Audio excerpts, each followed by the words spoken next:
Yusuf sir, एक चीज जरा बताइए। जिस तरीके से एसआईआर की बात हुई, घुसपैठिए की बात हुई, वोट चोरी की बात हुई, आप सवाल एक तरफ आप सवाल जवाब करना चाहते हैं, आप ये कह रहे हैं कि हम आपके सवाल लेंगे, और जब सवाल ले रहे हैं तो जवाब क्यों नहीं देते हैं? दूसरा, जरा एक चीज और मैं समझना चाहता हूँ, ये जो मंच में सवाल लेने का सिस्टम ज्ञानेश कुमार गुप्ता ने बना रखा है, इससे ये क्या बताते हैं? क्योंकि हर बार हम ये देखते हैं कि वो मंच में 5 सवाल लेते हैं, लेकिन जवाब किसी एक आध का देते हैं अपनी सुविधानुसार, और फिर वो नेक्स्ट कर देते हैं।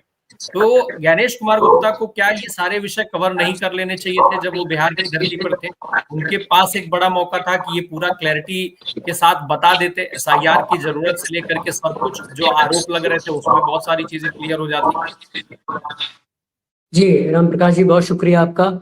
आपने सही कहा कि ज्ञानेश कुमार गुप्ता, पूरा नाम लिया कीजिए आप लोग। ज्ञानेश कुमार गुप्ता जी जो है वो मंच में सवाल इसीलिए लेते हैं कि बाकी सवालों को टाल जाएं और अपने मन माफिक जो सवाल है उसका जवाब वो दे के बच के निकल चले जाएं। ये समझ से बाहर है कि आज की जो प्रेस कॉन्फ्रेंस उनकी थी वो किस लिए थी, किस मकसद से की गई थी। आप 4 और 5 तारीख को वहां समय गुजार रहे हैं, कल आपने सारे राजनीतिक दलों से बातचीत की है।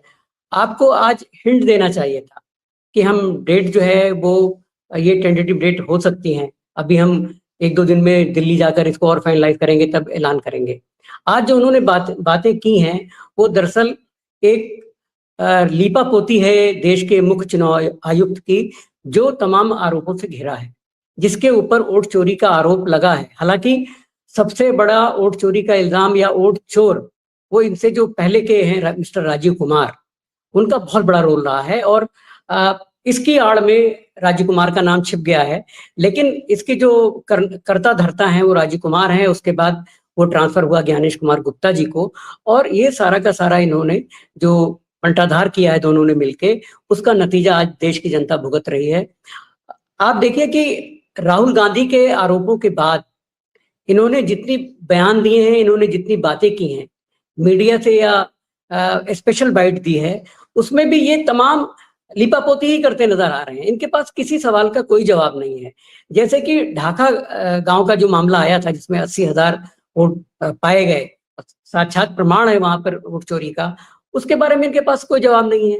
इन्होंने मतलब उस सवाल को ही टाल दिया है। इनके पास ये भी जवाब नहीं है कि आखिर एसआईआर आपने जो करने का फैसला किया अचानक, उसकी वजह क्या है? कोई रीजन तो बताइए, आप कोई एक वाजिब रीजन बताइए। और आप नेता विपक्ष को जिस तरह से आपने अनर्गल आरोप लगाए थे, उसके बाद नेता विपक्ष ने आपसे उल्टा सवाल पूछ लिया, और आप आज भी दुम दबा के भाग निकले हैं और प्रेस कॉन्फ्रेंस मजबूरी में कर रहे हैं, क्योंकि वहां आप गए थे तो किस मुंह से 2 दिन बाद लौट कर जाते और कहते कि साहब हमने ये तीर मारा वो तीर मारा। तो आज की उनकी प्रेस कॉन्फ्रेंस एक जिसे कहते हैं कि अनावश्यक प्रेस कॉन्फ्रेंस थी, जिससे कोई नतीजा सामने नहीं आया, देश को कोई नई जानकारी नहीं मिली कि ये इन्होंने 2 दिन में जो तीर मारा है वो क्या मारा है। जेडीयू ने वहां कल एक सुझाव दिया था मुख्य चुनाव आयुक्त के साथ मीटिंग में कि साहब एक चरण में चुनाव कराए जाए। उस पर भी राजनीतिक दलों को भी ये जवाब नहीं दे पा रहे थे। यानी इनको जो होम मिनिस्ट्री से, प्रधानमंत्री दफ्तर से जो बताया जाएगा कि इतने चरण में चुनाव होंगे, उतने चरण में ये घोषित कर देंगे। यानी इनका अपना कोई नजरिया नहीं है, इनका अपना कोई ज्ञानेश जी का ज्ञान नहीं है कोई, कि बिहार में आप 2 चरण में कराने जा रहे हैं कि 3 चरण में कराने जा रहे हैं। इन सवालों का कोई जवाब नहीं था इनके पास। आज वो बता सकते थे, आज वो हिंट दे सकते थे, क्योंकि कल तमाम राजनीतिक दलों ने सलाह दिया कि साहब 1 चरण में कराइए। जेडीयू ने कहा 1 चरण में कराइए, कांग्रेस ने कहा कि आप 2 चरण में करा लीजिए, हमें कोई दिक्कत नहीं है। बीजेपी अपना मौन धारण किए रही और कुटिल मुस्कान के साथ उसके नेता भाग लेते रहे। उनको मालूम था कि उनके जो आका हैं वो दिल्ली में बैठे हैं, और वो जो चाहेंगे वो जितने चरणों में चाहेंगे उतने चरणों में चुनाव हो जाएगा। तो कुल मिला के जो नाकारा चुनाव आयोग और नाकारा मुख्य चुनाव आयुक्त कहे जा रहे हैं, उसमें कोई अतिशयोक्ति नहीं है। कहने वालों के पास शब्द कम पड़ रहे हैं।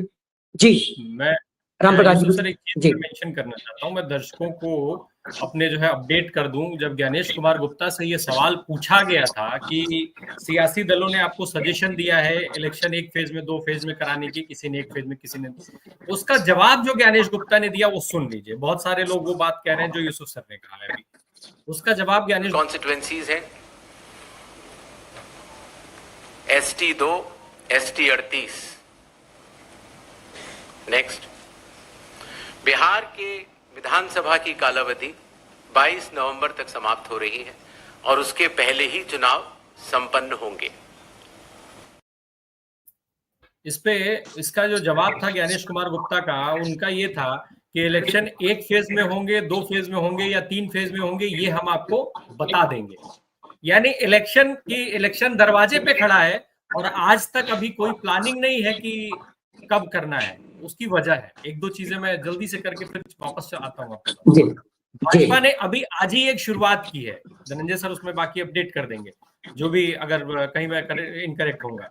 आज ही एक शुरुआत की है जिसमें वो अपना संकल्प पत्र बनाने के लिए 1 करोड़ से ज्यादा लोगों से संपर्क करने जा रहे हैं और उसकी डेट जो है वो 20 तारीख तक है। 20 अक्टूबर डिसाइड की गई है कि 20 अक्टूबर तक वो जनसंपर्क का कार्यक्रम वो करेंगे। उसका उन्होंने कुछ पर्टिकुलर नाम भी दिया है, जिसमें वो शायद संकल्प यात्रा है, भाजपा की संकल्प यात्रा है, जिसमें वो 1 करोड़ लोगों से संपर्क करके और संकल्प तय करेंगे, बिहार के मुद्दे तय करेंगे कि कौन कौन से मुद्दे भाजपा के संकल्प पत्र में शामिल किए जाए। चलिए ठीक, 22 नवंबर को जिस विधानसभा का कार्यकाल खत्म हो रहा है, उसमें एक राजनीतिक दल आज 5 तारीख को बैठ करके ये घोषणा करता है कि हम 20 तारीख तक, 20 नवंबर तक एक फलाना कार्यक्रम चलाने जा रहे हैं। ये अपने आप में बहुत कुछ कहानी नहीं कह देता है, जिसके वजह से ज्ञानेश कुमार गुप्ता को ये बताना पड़ रहा है कि मैं बताऊंगा 1 फेज, 2 फेज की 3 फेज, यानी 3 फेज क्या 7 फेज भी हो सकते हैं। सजेशन आप रखे रहिए अपना। बिल्कुल बिल्कुल सही कह रहे हैं, बिल्कुल रामप्रकाश जी, यही बातें हैं कि आज की प्रेस कॉन्फ्रेंस बेमानी थी, जिसका कोई मकसद नहीं था। मतलब आप किस लिए कर रहे हैं प्रेस कॉन्फ्रेंस? आप नई सूचना देते हैं, नई जानकारियां देते हैं, आप बताते हैं कि किस तरह से आप शांतिपूर्वक चुनाव कराएंगे, आपके पास क्या योजना है। और जिस तरह से जो घुसपैठिए का सवाल है वो बड़ा महत्वपूर्ण सवाल है। हमारे तमाम साथियों से बात कर रहे हैं, मैं भी कहना चाहूंगा कि देखिए, धनंजय जी जैसा कहते रहे हैं और अभी भी कह रहे हैं, बहुत साहब गो पत्रकार हैं वो, कि इस देश में घुसपैठिए किनको बताया जा रहा है, हम लोग सब जानते हैं। बार बार मैं उसको क्या दोहराऊं, क्योंकि हम भी उसमें एक पार्टी है। बताइए, हमारे बाप दादा परदादा अगर विदेश से आए भी थे तो हम तो अब इसी मिट्टी के होकर रह गए ना। आप हमें अभी भी घुसपैठिया बताएंगे तो ये देश कैसे चलेगा? आप 20% आबादी को घुसपैठिया करार देना चाहते हैं, ये कैसे संभव है? बरेली में आज जो हो रहा है, आप बरेली में आपका पुलिस कप्तान SSP ये कह रहा है कि मुद्दा पोस्टर नहीं है, आई लव मोहम्मद पोस्टर पर कोई भी बात नहीं है, मुद्दा यह है कि वहां इंक्रोचमेंट है, मुद्दा यह है कि वहां पे लोगों ने अवैध कब्जा कर रखा है। तो भाई, अवैध कब्जा रोकने के लिए आपका नगर निगम है जिसमें आपका कब्जा है, बीजेपी का कब्जा है जिसपे आप अब तक क्या कर रहे थे? वही बात मोदी और नीतीश कुमार पर लागू होती है। पिछले 1 दशक से 10 साल से मोदी जी लगातार प्रधानमंत्री हैं, नीतीश कुमार जी 18 साल 7 महीने बतौर मुख्यमंत्री, बिहार के मुख्यमंत्री का कार्यकाल पूरा करने जा रहे हैं।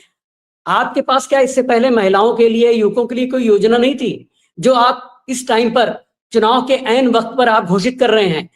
तो बिहार के जनता का बहुत बड़ा टेस्ट होने जा रहा है। जो उनको मूर्ख समझ रहे हैं ये नेता और ये जो रंगा बिल्ला और उनका चेला चपटा नीतीश कुमार, जो उनको मूर्ख समझ रहे हैं बिहार की जनता को, वो किस तरह जवाब देगी मैं नहीं जानता हूं। मैं कोई पंडित नहीं हूं जो भविष्यवाणी कर सकूं, लेकिन मैं इतना जरूर जानता हूं कि जिस तरह से जेपी आंदोलन के दौरान बिहार की जनता ने एक रास्ता दिखाया था, आज वही वक्त आ गया है। राहुल गांधी की वोटर अधिकार यात्रा बहुत सफल रही, जिसमें तेजस्वी भी शामिल थे और वो दबाव बरकरार है अभी तक। उसका नतीजा आज की प्रेस कॉन्फ्रेंस थी, उसका नतीजा ज्ञानेश कुमार गुप्ता के पिछले बयान है कि राहुल गांधी के दबाव में आकर उन्होंने तमाम चीजें बदली हैं, तमाम चीजों का अनाउंसमेंट किया है। लेकिन अभी भी बिहार के जनता का इम्तिहान बाकी है और बिहार ने कभी निराश नहीं किया है। इसलिए जो घुसपैठिए हैं, ये जो घोषणाएं हैं, इनके छलावे में आए बिना मुझे लगता है कि बिहार की जनता जो है वो जवाब देगी इसका। अभी मैं जो स्ट्रीट रिपोर्टिंग शुरू हुई है बिहार में, बहुत लाजवाब है कि छोटे छोटे यूट्यूबर जाते हैं, जनता से पूछते हैं कि भई आप बताइए इलेक्शन आने वाला, आपकी क्या राय है। तो उसमें जो रुझान दिख रहा है, मैं किसी दल का या किसी महागठबंधन या एनडीए का समर्थक नहीं हूं, लेकिन जो लोगों का रुझान है वो बता रहा है कि लोग चाहते हैं कि महागठबंधन सत्ता में लौटे। वो कितना कुछ कर पाएगा वो बात का विषय है। तमाम जो मुद्दे हैं वो बात के मुद्दे हैं। उसमें आप कितने परसेंट वोट किस समुदाय के लोगों को आप हिस्सेदारी देते हैं, वो भी एक बड़ा मुद्दा है। तो मुझे लगता है कि तेजस्वी और राहुल गांधी मिलकर इन चीजों को इग्नोर नहीं करेंगे कि जो किस समुदाय को कितनी हिस्सेदारी देनी है, किन लोगों को टिकटें देनी है, और बहुत बुद्धिमानी से टिकट बांटने की जरूरत है, क्योंकि आपके पास कई सारे एलाय हैं। कोई भी नाराज नहीं होना चाहिए, सबकी आवाज एक जैसी होनी चाहिए। तो बिहार की जनता वेट कर रही है, हम भी इंतजार कर रहे हैं उसकी बुद्धिमानी का, उसकी जिसे कहते हैं ईमानदारी की जो परीक्षा है। बिहार के लोग, जो कर्मठ लोग हैं, जो पूरे देश को चला रहे हैं, देश के कोने कोने में जाकर बिहार को जिंदा कर रखा है उन्होंने, बिहार की ताकत को जिंदा कर रखा है, उनसे बहुत उम्मीदें हैं हमें। और ये चुनाव आयोग की प्रेस कॉन्फ्रेंस की बकवास थी आज, जिसपे कोई चर्चा करना बेकार की बात है। जी राम प्रकाश जी।